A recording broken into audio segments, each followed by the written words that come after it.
আমাদের প্রাণের কবি, জাতীয় কবি কাজী নজরুল ইসলাম, তার ১২৫তম জন্মবার্ষিকী উপলক্ষে আমরা আজকে উপস্থিত হয়েছি এই ভুলি কমনে অনুষ্ঠানটিতে। আশা করি আপনারা সবাই ভালো আছেন এবং আমরা জানি যে আমাদের বাংলা ভাষাভাষী সমস্ত মানুষ আমাদের প্রাণের কবি, আমাদের জাতীয় কবি কাজী নজরুল ইসলাম সম্পর্কে তাদের জানার ইচ্ছের কোনো শেষ নেই। কারণ সত্যিকারের ভালোবাসার কবি, হৃদয়ের কবি যদি আমি বলি, তাহলে প্রতিটি বাঙালির অন্তরে অবস্থান আমাদের সেই শ্রেষ্ঠতম কবি কাজী নজরুল ইসলাম। আজকে আমরা ভুলি কেমনে এই অনুষ্ঠানটিতে এসেছি এবং সঙ্গে করে নিয়ে এসেছি আমাদের সেই শ্রেষ্ঠতম কবি, জাতীয় কবি কাজী নজরুল ইসলামের পরিবারের উত্তরাধিকার, তার জ্যেষ্ঠ সন্তান কাজী সব্যসাচীর জ্যেষ্ঠ কন্যা খিলখিল কাজীকে নিয়ে। খিলখিল, আমরা জানি জাতীয় কবি নির্বাক পরবর্তীকালে তুমি তাকে দেখেছো, সুস্থ অবস্থায় তুমি দেখোনি। ১৯৪২ সালে উনি নির্বাক হয়ে গেছিলেন। তো তুমি যখন ওনাকে, তোমার স্মরণে যেটা আসে তার স্মৃতি, তখন তুমি কোন ক্লাসে পড়তে? তখন আমি অনেক ছোট, তখন মানে স্কুলেই যাও? না না, মনে আছে সেটা? হ্যাঁ, কারণ আমার মা দেখুন উমা কাজী, তিনি নার্স হিসেবে কাজী নজরুল ইসলামের কাছে আসলেন এবং তার পরবর্তীকালে বাবার সাথে বিয়ে হলো, ওটা 60-এর গোড়ার দিকে। তারপরে আমার জন্ম। আমরা 62-তে আমার দাদি প্রমীলা নজরুল মারা গেলেন এবং আমার বাবা কাজী সব্যসাচী, মা উমা কাজী, এরা দাদুকে নিয়ে আসলেন, এদের কাছেই থাকলো। যেহেতু মা নার্সিং করতেন দাদু এবং দাদি প্রমীলাকে, সেই সূত্র ধরেই মাকে নিয়ে আসা হলো দাদুর সঙ্গে এবং সিআইটি রোডের যেই বাড়ি থেকে বঙ্গবন্ধু নিয়ে চলে এসেছিলেন ঢাকায়, সেই বাড়িটিতেই দাদুর সাথে থাকতাম আমরা। এবং ছোটোবেলা থেকেই দাদুকে দেখেছি, কারণ আমাদের দেয়ালে দাদুর সেই বড় বড় চৌকালা ঝাঁকড়া চুলের ছবিটা লাগানো থাকতো।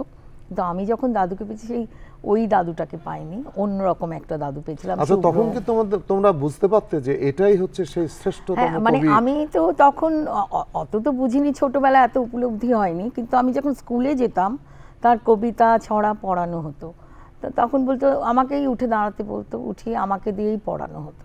আমি বাড়িতে এসে একদিন বাবাকে জিজ্ঞেস করলাম যে এই যে এই ছড়াগুলো কাজী নজরুল ইসলাম, বলছে এই দাদুটাই কি কাজী নজরুল ইসলাম? কাজী নজরুল ইসলাম, তার মানে সে কি একটা আনন্দ, একটা নির্মল আনন্দ। হ্যাঁ, বললো যে এটাই সেই কাজী নজরুল ইসলাম। আমরা জানি যে সিআইটি রোডে আগেও তোমার মা, যিনি উমা কাজী, আমাদের সবার শ্রদ্ধেয় উমা কাজী, উনি এসেছিলেন নার্স হিসাবে বাড়িতে। তার মানে কি নজরুলকে সেবা করব বলেই কিন্তু ওই কাজটি নিয়ে ওই বাড়িতে এসেছিলেন। আপনারা জানেন যে উমা কাজী ব্রাহ্মণের ঘরের একজন কন্যা এবং নার্সে উনি ট্রেনিং প্রাপ্ত ছিলেন। উনি এসেছিলেন নজরুলের নার্স হিসাবে। পরবর্তী সময়ে কাজী সব্যসাচীর সঙ্গে তার বিয়ে হয় এবং নজরুলকে আমৃত্যু উনি সেবা করে গেছেন। তার সার্বিকভাবে সেবা করার যে মানুষটি, সেটা উমা কাজী। কিন্তু অনেকের ধারণা ছিল যে দাদু নির্বাক হয়ে যাওয়ার পরে তার স্মৃতিশক্তি মোটেই ছিল না, কিন্তু তা নয়। তিনি তার পুত্রবধূ উমা কাজী, তারপরে দুই পুত্র কাজী সব্যসাচী, কাজী অনিরুদ্ধ, এদেরকে ভীষণভাবে চিনতেন এবং আমরা যারা তার পাশে থেকে বড় হয়েছি, আমাদের নাতি নাতনিদের ভীষণভাবে চিনতেন। সুধী দর্শক, কাজী নজরুল ইসলাম উনি নির্বাক কবি। আগে থেকেই আমাদের বঙ্গবন্ধু শেখ মুজিবুর রহমান তাকে জানতেন, তাকে বারবার দেখতে যেতেন কলকাতাতে। কিন্তু ওনার মধ্যে যেহেতু কাজী নজরুল ইসলাম স্বাধীনতা সংগ্রামে ব্রিটিশ বিরোধী আন্দোলন এবং বাংলাদেশের যে আন্দোলন, স্বাধীনতা আন্দোলন, সেখানে তার কবিতা, সাহিত্য সব কিছু সাংঘাতিকভাবে আমাদের মুক্তিযোদ্ধাদের উজ্জীবিত করেছিল।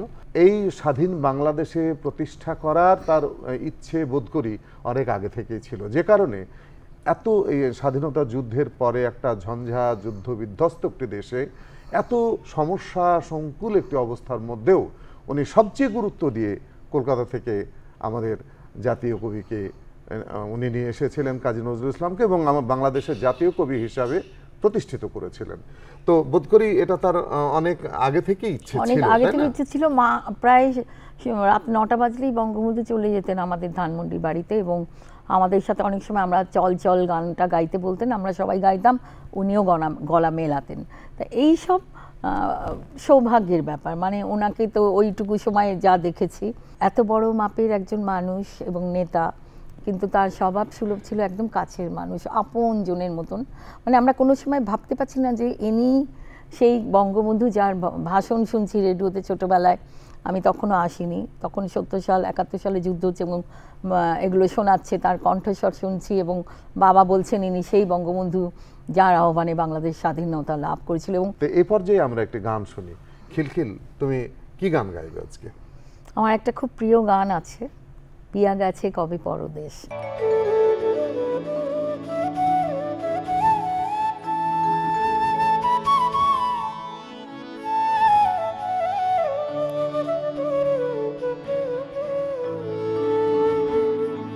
পিয়া গেছে কবে পরদেশ, পিউ কাহা ডাকে পাপিয়া, পিয়া গেছে কবে পরদেশ, পিউ কাহা ডাকে পাপিয়া। দোয়েল শ্যামার শিশে তারি হুতাশ উঠিছে ছাপিয়া, দোয়েল শ্যামার শিশে তারি হুতাশ উঠিছে ছাপিয়া। পিয়া গেছে কবে পরদেশ, পিউ কাহা ডাকে পাপিয়া।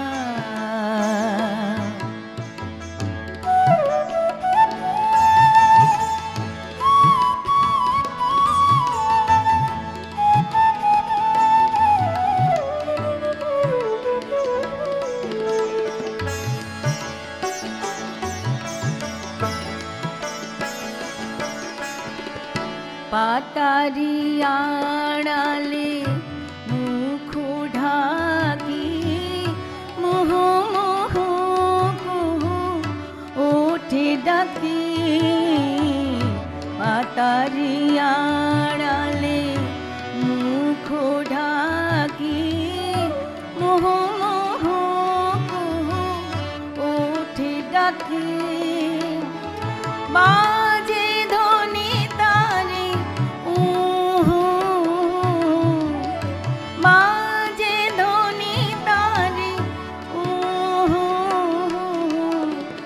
বিরহী পরাণ ব্যাপিয়া,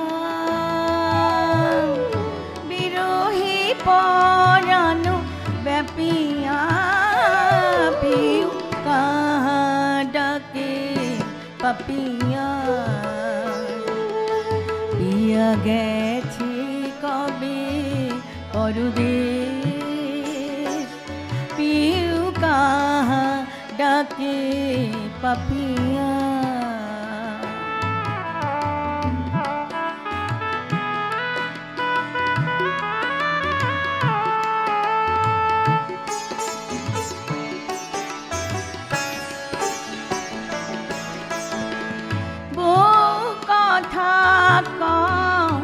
পাখি ডাকে কেন মনে পড়ে যায় তাকে, কথা পাখি ডাকে কেন মনে পড়ে যায় তাকে, কথা কব ডাকে তো সে মোরে, কথা কব ডাকে তো সে মোরে, নিষিদ্ধ উঠিত কাঁপিয়া, নিষিদ্ধ উঠিত কাঁপিয়া। পিউ কাহা ডাকে পাপিয়া,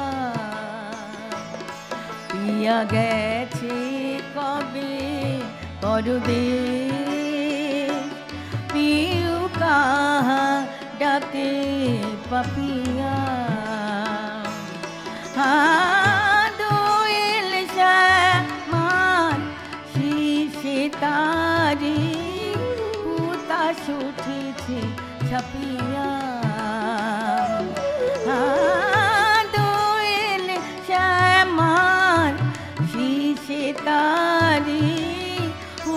আকাশ উঠেছে ছাপিয়া, পিয়া গেছে কবে পরদেশ, পিউ কাহা ডাকে পাপিয়া, পিউ কাহা ডাকে পাপিয়া, পিউ কাহা ডাকে পাপিয়া।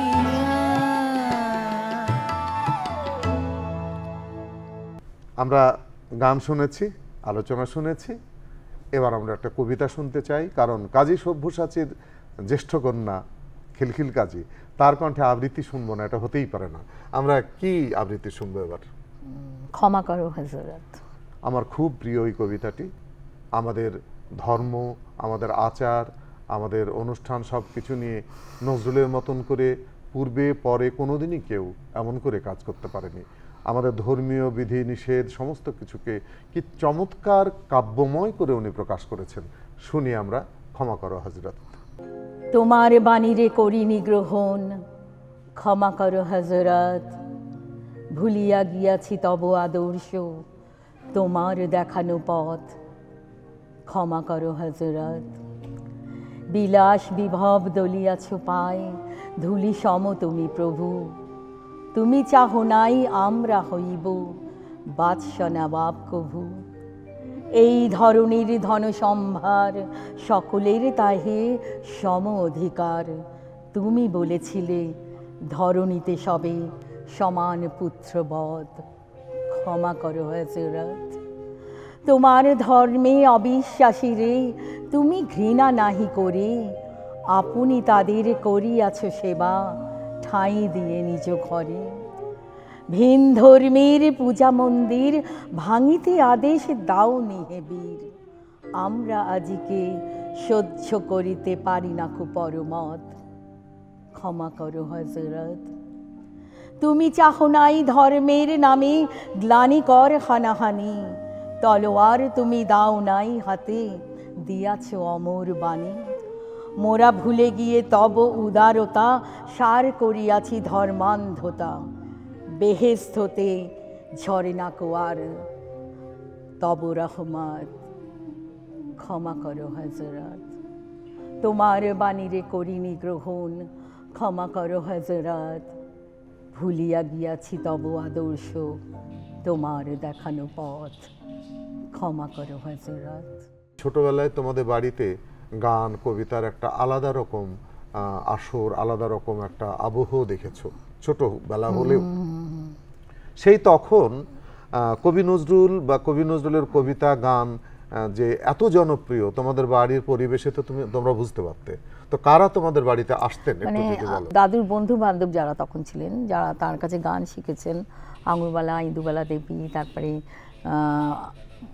অনেকজন, পাহাড়ি সান্যাল তার সাথে সিনেমা করেছেন, এরা সবাই, হ্যাঁ উনি গান গাইতেন। এরা সবাই চলে আসতো দাদুকে দেখতে এবং তারা এসে দাদুর সামনে গান গাইতেন এবং দাদু ঠিক বুঝতে পারতেন এবং মাথা নাড়তেন এবং তবলাটা যদি কেউ না বাজাতো হাত দিয়ে তবলাটা দেখিয়ে দিতেন। এই অনুভূতিগুলো দেখেছি এবং বাবাদের প্রায়, বাবাকে তো বাবার বিদ্রোহী পড়া থেকেই, বাবার দাদুর সামনে যে বিদ্রোহী সবসময় পড়তেন, ওই বিদ্রোহী তখন থেকেই আমি শুনলাম এবং উপলব্ধি করার চেষ্টা করলাম। জন্মদিনে ফুলে ফুলে সব ছেয়ে যেত, ওটা তো আমি বোঝাতে পারবো না, এখনো ভুলিনি। দাদু ফুলে ফুলে একদম ফুলেরও জলসায় নীরব কেন, এই যে এই সেই গান, হ্যাঁ, ফুলেরও জলসায় নীরব কেন কবি, ভোরের হাওয়ায় কান্না পাওয়ায় তব মানো ছবি, নীরব কেন কবি। এই গান যখন হতো, দাদু সেই সময় যারা কবিকে দেখেছেন তারা বুঝবেন যে কি ভুবন ভোলানো একটা হাসি ছিল। একটা ছবি আছে, আপনারা দেখবেন, ফিরোজগণ গান গাইছেন আর দাদু অপলক দৃষ্টিতে চেয়ে আছে এবং ভীষণ সুন্দর একটা হাসি দিয়ে। তা মানে উনি আনন্দ উনি পাচ্ছেন। জন্মদিন এলেই উনি বুঝতে পারতেন এবং ভীষণ হাসি খুশি থাকতেন। বাড়িতে সাজ সাজ রব পড়ে যেত, সবাইয়ের জন্য নতুন জামা কাপড়, দাদু তো বটেই, দাদুর জন্য নতুন জামা কাপড় জুতো কেনা হতো, আমাদের জন্যও তাও হতো। তারপরে আম কাঁঠাল লিচুতে ভরে যেত। জন্মদিনের দিন কলকাতা আর্ট কলেজের ছেলেমেয়েরা এসে পুরো বাড়িটা সাজিয়ে দিত। তারপরে তো দাদুর যত বন্ধু বান্ধব ছাত্র ছাত্রী তখনকার সময় বিখ্যাত জনেরা এসে দাদুকে শ্রদ্ধা জানাতেন এবং দাদুর সামনে বসে তারা গান গাইতেন। এখানে বোধহয় একটু কথা বলা উচিত, সেটা হচ্ছে যে কাজী নজরুল ইসলাম সুস্থ যখন ছিলেন, আপনারা জানেন যে ধূমকেতুর মাধ্যমে উনিই প্রথম কবি যিনি ব্রিটিশ বিরোধী আন্দোলনে সরাসরি বলেছিলেন যে 1 ইঞ্চি পরিমাণ জায়গাও পরাধীন থাকবে না, ব্রিটিশকে বলতে যে তোমরা ফিরে যাও, হ্যাঁ ব্রিটিশের অধীনে থাকবে না। আর এই কথা বলার সাহস কাজ ছিল? কাজী নজরুল ইসলামের ছিল। এখন উনি যদি ব্রিটিশদের সঙ্গে ভালো সম্পর্ক রেখে চলতেন তাহলে মহারাজার মতন পায়ের উপর পা তুলে দিয়ে উনি চলতে পারতেন, কিন্তু তার আদর্শ থেকে কখনোই উনি বিচ্যুত হননি। আমাদের বাংলাদেশ স্বাধীনতা পরবর্তীকালে আমাদের বঙ্গবন্ধু শেখ মুজিবুর রহমান যখন তাকে নিয়ে এসেছিলেন ভেবেচিন্তেই, কারণ উনি জানতেন বা উনি বিশ্বাস করতেন যে আমাদের সাংস্কৃতিক যে পরিচয়, আমাদের সাংস্কৃতিক যে অবস্থান, সেই অবস্থানটাকে যদি সুদৃঢ় করতে হয় তাহলে অবশ্যই নজরুলের মতন কবিকে এখানে প্রতিষ্ঠা করতে হবে। যে কলকাতায় তোমরা কি পরিবেশ পরিস্থিতিতে ছিলে এটা কিন্তু সবাই জানে কম বেশি। এইখানে বাংলাদেশে, স্বাধীন বাংলাদেশে এসে তোমাদের জন্য কি ব্যবস্থা বঙ্গবন্ধু করেছিলেন সেটা বলো। বঙ্গবন্ধু ঠিক করলেন যে আমাদের সবাইকে নিয়ে আসবেন এবং মুস্তাফা সারোয়ার বলে একজন পৃষ্ঠপোষক ছিলেন আওয়ামী লীগের এবং বঙ্গবন্ধুর কাছের মানুষ, তাকে সব দায়িত্ব দিয়েছিলেন এবং তিনি আমাদের সব কিছু ঠিকঠাক করে বঙ্গবন্ধুর আদেশে আমাদেরকে ওই প্লেনে করে নিয়ে আসছিলেন। একটা দেশ থেকে একটা এত বড় কবিকে নিয়ে চলে আসছেন। এটা ইন্দিরা গান্ধী কিন্তু ভীষণভাবে সহযোগিতা করেছিলেন। ইন্দিরা গান্ধী দাদুকে খুব পছন্দ করতেন, বঙ্গবন্ধু তো ভীষণ কাছের মানুষ ছিলেন এবং এদের সহযোগিতায় দাদু আর আমরা সবাই এখানে চলে আসলাম। কি গান করবে এবার? দাদু তো ভীষণ ঝুমুর রঙের গানও প্রবর্তন করেছিলেন, অনেক ভালো ঝুমুর, ছোটবেলা থেকে ঝুমুর রঙের গানগুলো পছন্দ করতেন। তো তার মধ্যে আমার প্রিয় গান ঝুম ঝুম ঝুমরা নাচ, এটা করব। আমরা সেই ঝুমুর গান খিলখিল কাজীর কণ্ঠে শুনি।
ঝাঁকড়া চুলের পাশে টুলটুলে চোখ আসে, ঝাঁকড়া চুলের পাশে টুলটুলে চোখ আসে।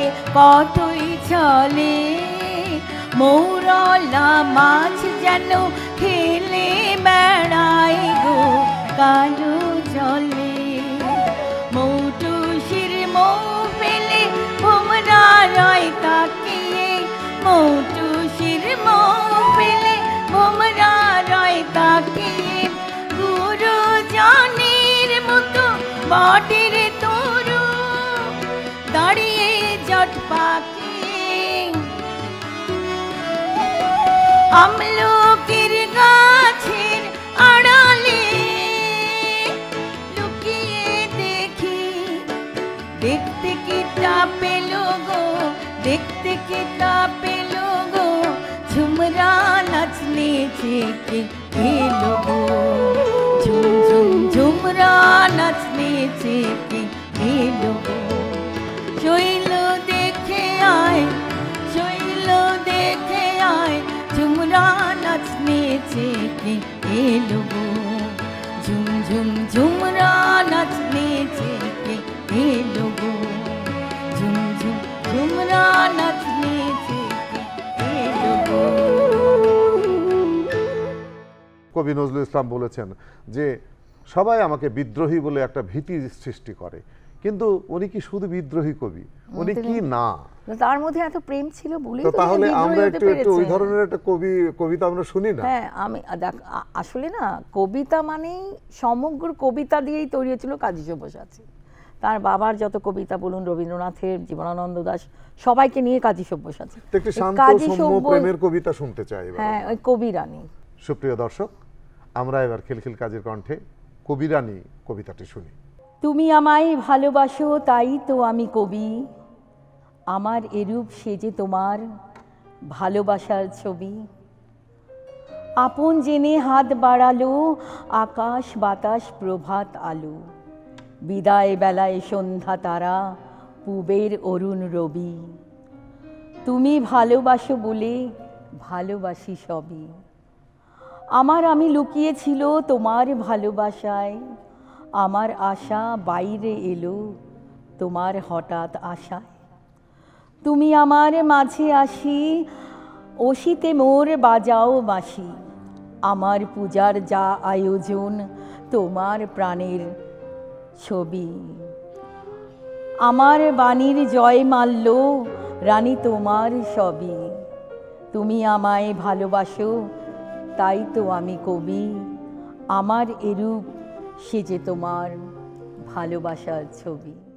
এই যে তোমরা এখানে এলে একটা দীর্ঘ ঝঞ্ঝা বিক্ষুব্ধ কবি পরিবারের জীবন থেকে, তো এই যে ঢাকাতে যে তোমাদের অবস্থানটা শুরু হলো, তখন তোমাদের সাধারণ মানুষের সঙ্গে কি দেখা সাক্ষাৎ বা তাদের সঙ্গে চলাচল এগুলো হতো? হ্যাঁ, নিশ্চয়ই, কারণ তখন তো হাজার হাজার মানুষ আসছে কবি ভবনে, আর বাসে চড়ে স্কুলের ছেলেমেয়েরা আসতো, এবং সাধারণ জনগণ থেকে যত ঢাকার গুণী, বাংলাদেশের গুণীজন আছেন তারা, বঙ্গবন্ধু আসছেন, তার সঙ্গে তার সঙ্গী সাথীরা, তার মিনিস্টাররা আসছেন। এত সম্মান বঙ্গবন্ধু দিয়েছেন এবং আমরা পেয়েছি, এবং দাদু যে প্রতিষ্ঠিত, এত বড় যে কবি, তার কর্মকাণ্ড সহ তাকে জাতীয় কবি করলেন। জাতির যে বীর হয় তাকেই কিন্তু জাতীয় কবি করা হয়। দাদুকে কারা কারা চিনেছিলেন, একে চিনেছিলেন কারা, তারা প্রথমেই হচ্ছে রবীন্দ্রনাথ ঠাকুর, তারপরে নেতাজি সুভাষচন্দ্র বসু, তারপরে বঙ্গবন্ধু শেখ মুজিবুর রহমান। এরা যদি তাকে না চিনতেন তাহলে ওনাদের যে কাজগুলো, যে দাদুর যে কাজ, দাদুর যে একটা সত্তা, সেটা কিন্তু মানুষ বুঝতে পারতো না।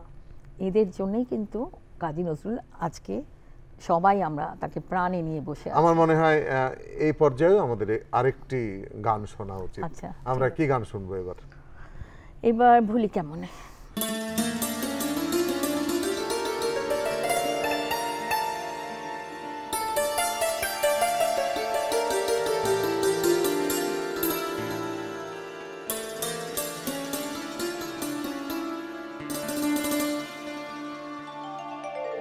ভুলি কেমনে আজও যে মনে বেদনা শনে রহিল আকা ভুলি কেমনে আজও যে মনে বেদনা শনে রহিল আকা আজও সজনে দিন রজনী সে বিনে গুণী সকলি পাকা ভুলি কেমনে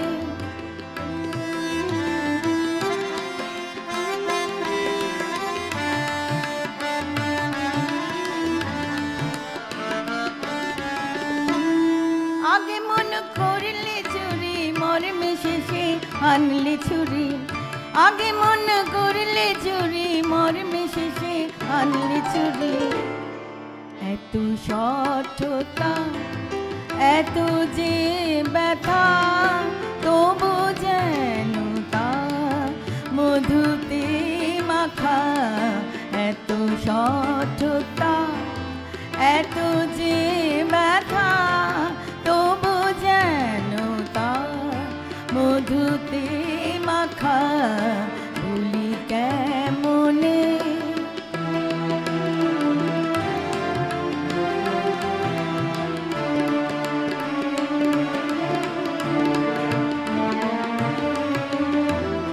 চকরি দেখলে চাঁদে দূর থেকে সই আজ কাঁদে চকরি দেখলে চাঁদে দূর থেকে সই আজ কাঁদে আজ বাদলে ঝুলনো ঝুলে তেমনি জলে চলে বালাকা আজ বাদলে ঝুলনো ঝুলে তেমনি জলে চলে বালাকা ভুলি কেমনে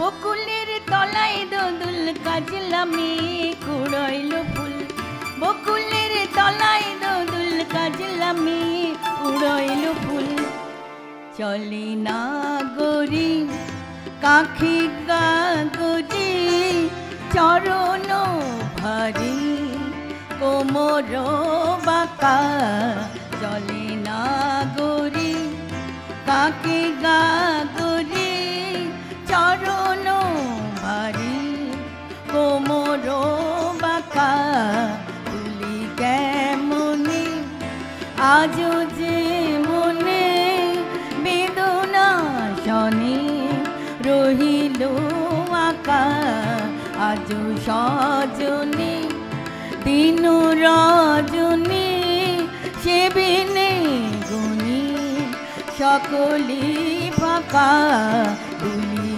কেমনে আজও যে মনে বেদনা শনে রহিল আকা ভুলি কেমনে। সুপ্রিয় সুধী, আমরা গান শুনেছি, কবিতা শুনেছি, তারপরেও আমরা আরেকটি কবিতা শুনতে চাই আমাদের খিলখিল কাজীর কণ্ঠে। আমরা এবার কোন কবিতাটি শুনবো? এবার বাবার কণ্ঠের একটা খুব বিখ্যাত কবিতা আছে, আইরে আবার আমার চিরতিক্ত প্রাণ। স্বল্প শ্রুত, আমরা যারা সব্যসাচীকে চিনি, সব্যসাচী মানে অনেকে শুধু বিদ্রোহী ভাবে, ওনার যে কত চমৎকার চমৎকার কবিতা আরো আছে, আমরা সবগুলো শুনবো। তো সেই কবি পরিবারের সব্যসাচী কন্যা খিলখিল কাজীর কণ্ঠে এবার আমরা কবিতাটি শুনি। আইরে আবার আমার চিরতিক্ত প্রাণ, গাইবি আবার কণ্ঠ ছেঁড়া বিষ অভিশাপ সিক্ত গান। আইরে চিরতিক্ত প্রাণ, আইরে আমার বাঁধন ভাঙার তীব্র সুখ, জড়িয়ে হাতে কালকে উঠে গোখর নাগের পিঠ চাবুক। হাতের সুখে জ্বালিয়ে দে তোর সুখের বাসা ফুল বাগান।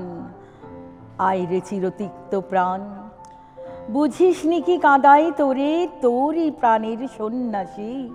তোর অভিমান হলো শেষে তোরই গলার নীল ফাঁসি। তোর হাসির বাসি আনলে বুকে যক্ষা রোগীর রক্তবান। আয় রে চিরতিক্ত প্রাণ। ফানুস ফাঁপা মানুষ দেখে হায় অবোধ, ছুটে এলি ছায়ার আশায়, মাথায় তেমনি জ্বলছে রোদ। ফাঁকির ফানুস ছাই হলো তোর, খুঁজিস এখন রোজ শ্মশান। আয় রে চিরতিক্ত প্রাণ, তুই যে আগুন, জল ধারা চাস কার কাছে? বাষ্প হয়ে যায় উড়ে জল, সাগর শোষা তোর আছে। আয় রে আবার আমার চিরতিক্ত প্রাণ, গাইবি আবার কণ্ঠ ছেঁড়া, বিষ ও বিষাপ সিক্ত প্রাণ। আয় রে আবার আমার চিরতিক্ত প্রাণ। সুধী দর্শক, কাজী নজরুল ইসলামের ১২৫তম জন্মবার্ষিকী উপলক্ষে আয়োজিত এই অনুষ্ঠানে আমরা নজরুলকে নিয়ে কথা বলেছি। তার পরিবারের জ্যেষ্ঠ সন্তানের জ্যেষ্ঠ কন্যা খিলখিল কাজীর কাছ থেকে আমরা কথা শুনেছি, তার অনুভব আমরা জেনেছি, তার গান শুনেছি, কবিতা শুনেছি। আশা করি আপনাদের সবার ভালো লেগেছে। আমরা আমাদের জাতীয় কবি কাজী নজরুল ইসলামকে যদি সত্যিকারের সম্মান করতে পারি, তাকে মূল্যায়ন করতে পারি, তার কবিতা গান যদি চর্চা করতে পারি, তাহলেই কিন্তু একটি সমৃদ্ধ এবং সুন্দর একটি জাতি হিসাবে আমরা প্রতিষ্ঠিত হব। আমরা যখনই নজরুলকে সত্যিকারের তার স্বরূপে প্রতিষ্ঠিত করতে পারবো, আমরা একটি সৎ সুন্দর জাতি হিসেবে প্রতিষ্ঠিত হব। সেই দিকেই আমরা তাকিয়ে আছি। সবাই ভালো থাকবেন, নজরুলের সঙ্গে থাকবেন, নজরুলের গানের সঙ্গে থাকবেন, নজরুল সাহিত্যের সঙ্গে থাকবেন। ধন্যবাদ।